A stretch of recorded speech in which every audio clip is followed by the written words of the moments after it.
Bienvenue.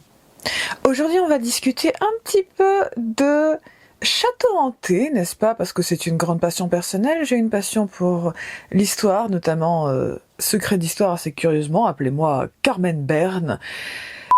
On va partir principalement ici sur des châteaux situés en France. Bleu, blanc, rouge sortent les camemberts, la raclette, les fondues savoyardes et les petits croûtons de pain à tremper dans la fondue. Et on va commencer tout de suite ensemble avec l'un des châteaux les plus hantés de France, qui notamment suite à une petite recherche très rapide sur ChatGPT qui curieusement fournit beaucoup d'informations. Bon, après on verra à quoi ressemble ce château. Et on va parler du château de Brissac, surnommé le géant du Val-de-Loire.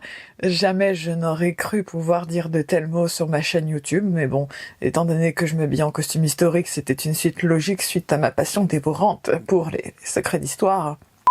Donc, le château de Brissac sera notre premier arrêt, qui est hanté apparemment par la Dame Verte, Charlotte de Breze ou de Brise, allez savoir, B-R-E-Z-E, je ne sais guère au final comment le prononcer, du coup vous m'excuserez si je me suis trompée là-dedans.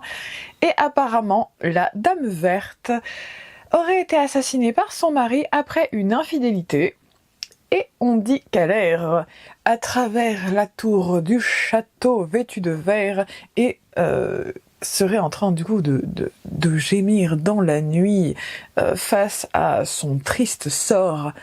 Et on va voir ensemble à quoi ressemble donc le château de Brissac, n'est-ce pas?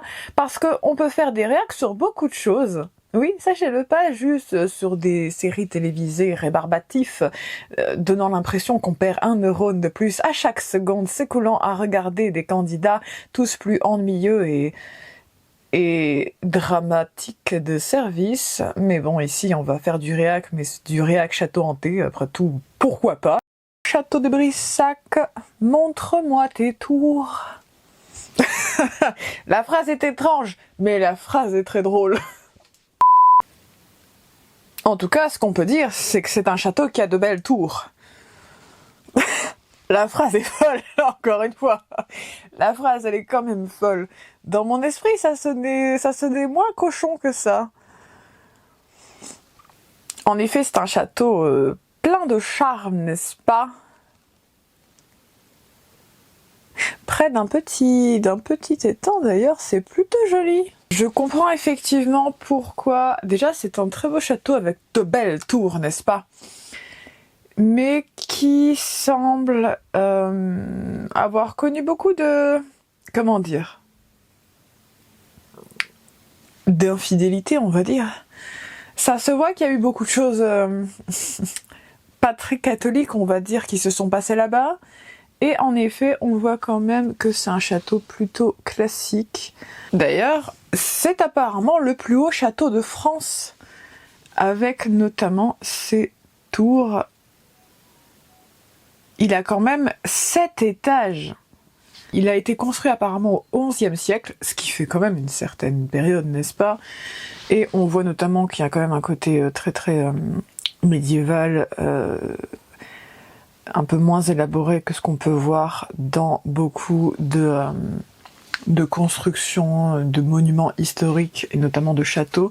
Apparemment, il est de la période médiévale, Renaissance. Je viens de le voir, même si j'ai dit juste avant qu'il avait un style médiéval, mais bref. Et effectivement, c'est quand même un très beau château avec une histoire quand même assez sombre. Mais après, dans ces périodes-là, c'était quand même très récurrent d'avoir beaucoup de choses comme ça. Le divorce n'existant pas, n'est-ce pas? Ça a poussé à faire beaucoup de choses assez terribles, le fait de ne pas pouvoir divorcer. Et du coup, ça conduisait à beaucoup de comment dire, de décadence, on va dire, dans divers domaines. Et souvent, ça finissait comme ça. Parce que c'était quand même... vouloir se séparer, ça conduisait très souvent au drame. Et ça n'a rien d'étonnant qu'au final, ça ait conduit à...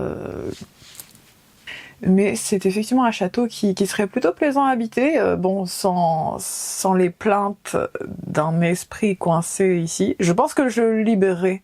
Oui, je libérerai Madame de Breze pour pour la libérer, la pauvre. Déjà qu'elle n'était pas forcément folichonne sa vie, notamment avec la personne avec qui elle était mariée. Même moi, qui ai une tolérance zéro pour l'infidélité, je lui proposerais de la libérer. Ça fait déjà assez longtemps tout de même. Elle a déjà payé. Le château de Brissac trouve ses origines dans le fait que c'était une forteresse au XIe siècle, château fort édifié par Fulcanera, comte d'Anjou.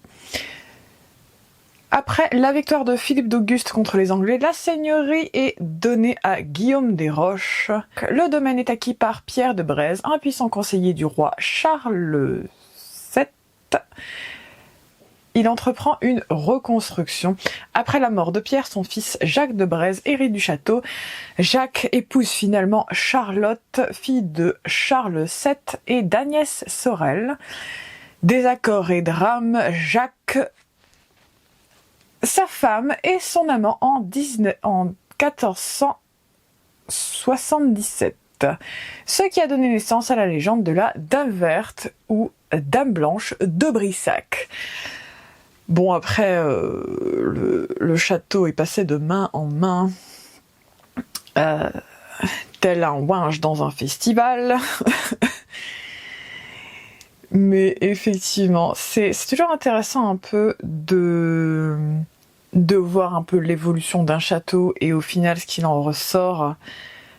Finalement, en 1502, le château va passer aux mains de René de Cos, qui devient seigneur de Brissac. Depuis, au final, ça reste toujours à la famille Cos-Brissac, y compris pendant les guerres de religion, même s'il va être endommagé, etc.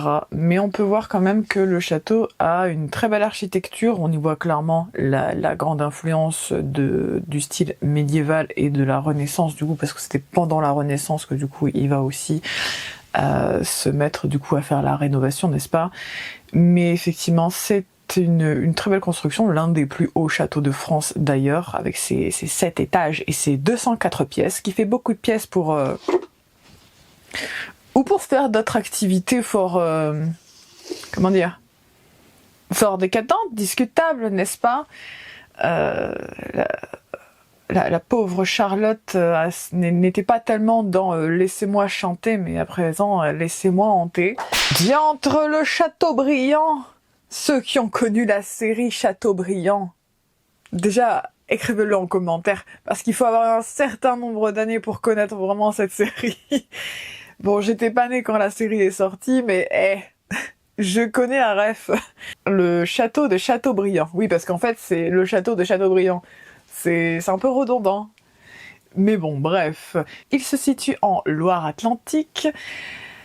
Françoise de Foix, maîtresse de François Ier, selon la légende, son mari jaloux l'aurait enfermée et tuerait Thor. Inversez le mot. Chaque année, dans la nuit du 16 octobre, son fantôme apparaîtrait dans la galerie. Voilà, déjà en soi, on connaît encore une fois le sort des maîtresses des rois à chaque fois, même si c'était tant que vous étiez la maîtresse du roi, vous étiez bien vu, on va dire, parce que vous étiez dans les petits papiers de la royauté, mais le jour où il se lassait, c'était pire qu'avoir la peste. C'est dire, tout simplement parce que c'était encore une fois mal vu. On ne reproche pas au roi d'avoir tourné comme un ouinge dans un festival. Par contre, on reproche aux maîtresses de ne pas avoir eu le choix d'accepter d'être la maîtresse du roi. Vous voyez, c'est un peu twisted. On va pas trop rentrer dans le sujet parce que le débat va aller bien trop loin, bien trop vite. Le château me fait penser à un monastère ou un couvent. Il y a une grande influence. J'ai pas encore été regarder dans quel style il avait, le style qu'il peut avoir, mais effectivement, il y a un côté très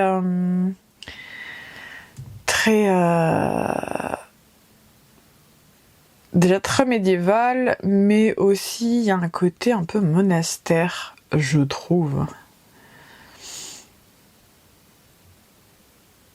Il est de toute beauté, même s'il n'a pas d'aussi belle tour que le château de Brissac. Je sais pas pourquoi j'ai envie de dire à chaque fois Brise-Hortefeux. Aucun sens, mais c'est pas grave. Alors, c'est un château qui remonte au XIe siècle. Il y a quand même un côté redondant. Apparemment, tout ce qui appartient au XIe siècle, ça a l'air d'avoir très mal tourné. Mais bref. Vers 1050, après Jésus-Christ bien sûr, un seigneur nommé Briand, B-I-R-E-N-T et pas B-I-R-A-N-T, mais bon après, avec le français, parce que c'était à l'époque du français et pas du français, bref. Faites un peu de recherche sur ce que c'est l'ancien français ou le français. Vous allez du coup trouver des petites choses intéressantes. Et d'ailleurs, il y a des expressions en français qui sont excellentes. Je trouve ça hilarant. Il y avait notamment le poète Ronsard qui a écrit sur le sujet et qui a écrit beaucoup de textes en ancien français ou en français. Et c'est vraiment très drôle à lire. Parce qu'il y a des mots qu'on va comprendre, parce que c'est en français, un français qui ressemble un peu au nôtre actuel. Et il y a des expressions que vous allez vous dire, c'est drôle. C'est quand même très drôle. Alors, c'est à la base une forteresse construite en bois sur motte par le comte de Rennes à un promontoire rocheux à la confluence de la rivière Cher et du Rollard. Cette forteresse avait pour fonction de protéger la frontière est de la Bretagne. Vive les Bretons, la galette saucisse, bien entendu, et les couilles gammane que je ne peux pas manger vu que je suis allergique et pour des raisons logiques, je ne vais pas toucher à ça. Vive la Bretagne, donc. Au fil du temps, de nombreuses fortifications sont édifiées, donjons, remparts, logis, entre le XIIe et le XVe siècle. Alors, on va s'intéresser plutôt... Bon, il y a quand même une grande influence médiévale et Renaissance encore une fois. De toute façon, la période s'y prêtait assez bien. Alors, la légende autour de ça. Françoise de Foix, qui serait décédée aux alentours de 1537, eh bien, sa mort est entourée de mystères. La légende raconte qu'elle aurait été assassinée dans la chambre dorée par son mari jaloux.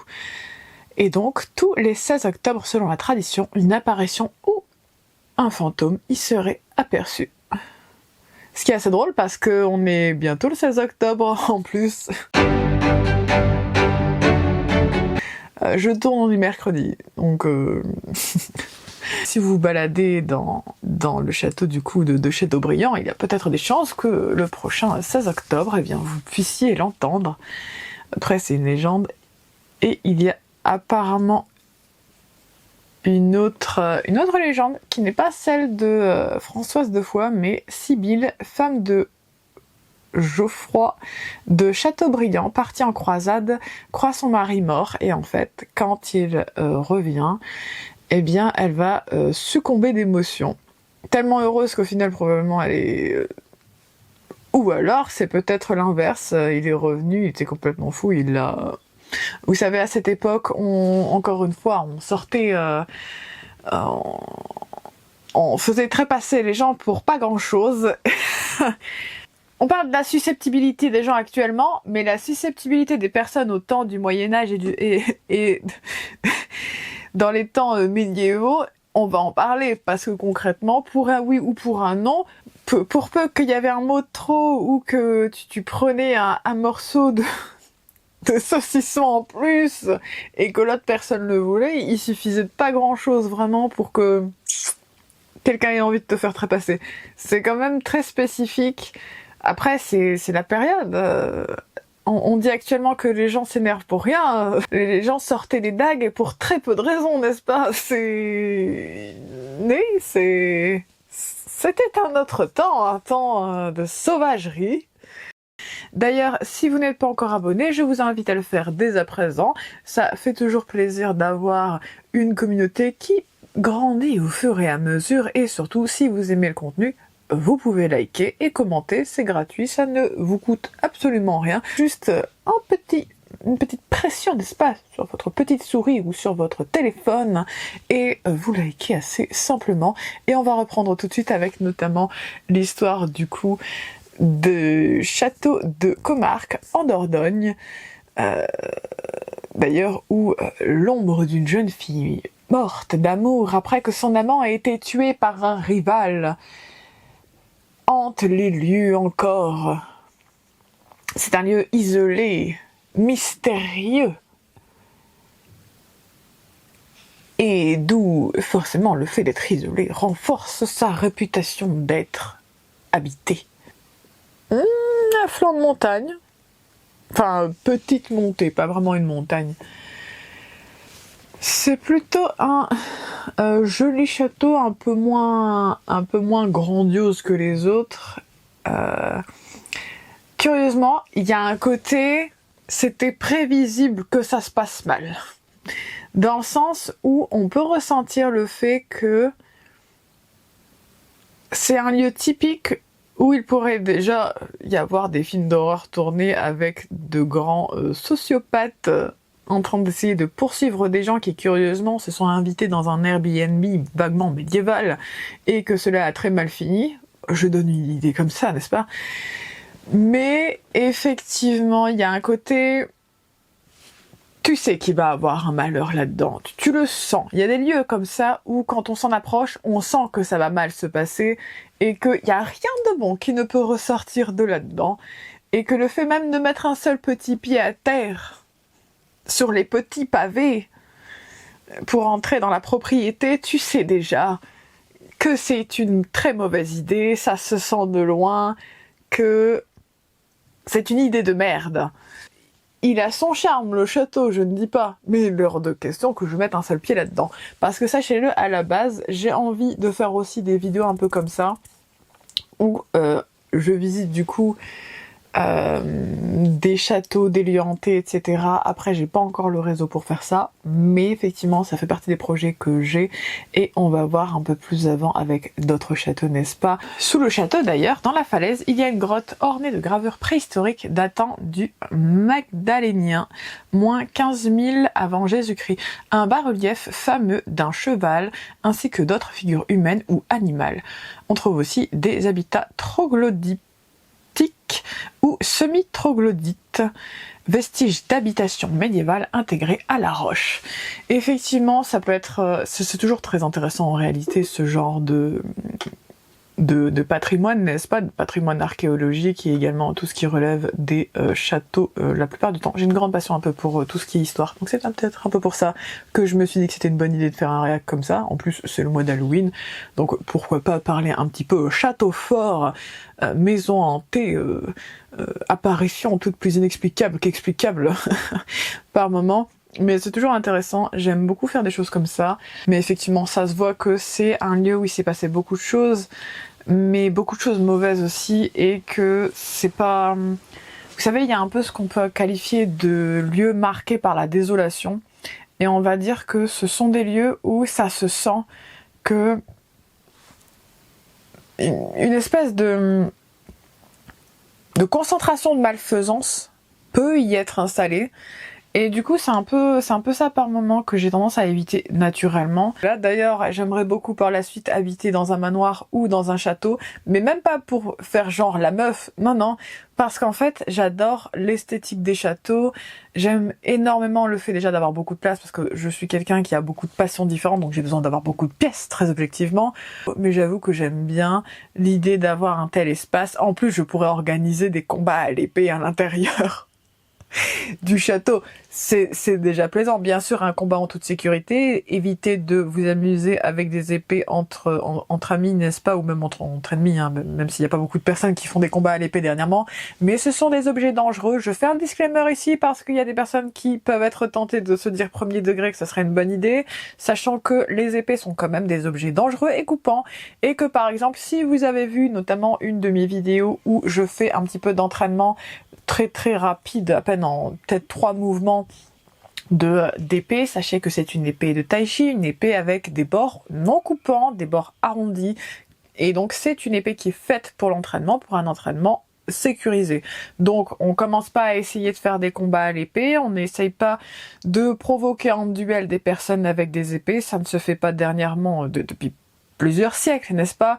Mais je préfère tout de même le dire parce que les gens peuvent être tentés d'avoir d'étranges idées et d'essayer par exemple de faire des combats à l'épée alors que c'est très dangereux. Ne faites pas ça chez vous, ne faites pas ça non plus dehors, n'est-ce pas? Si vous avez envie de faire des entraînements à l'épée, vous faites ça dans des clubs privés avec des professeurs et de manière sécurisée avec, eh bien, un matériel qui est safe, qui est sécurisé et non coupant, non tranchant, qui ne risque pas de faire du mal à l'autre, n'est-ce pas?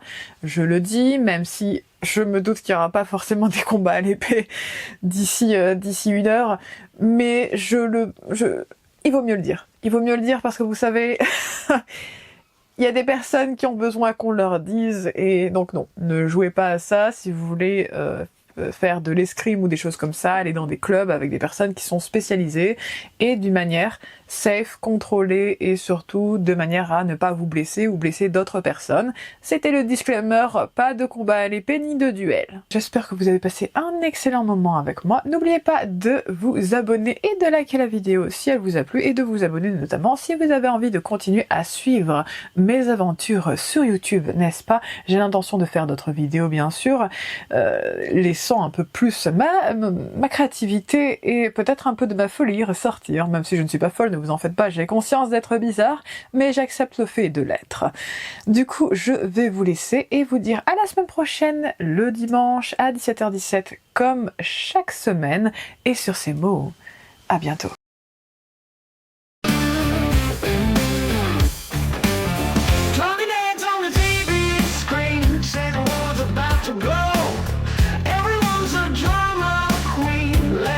Show. Press the button, stop the chatter. Let's see what we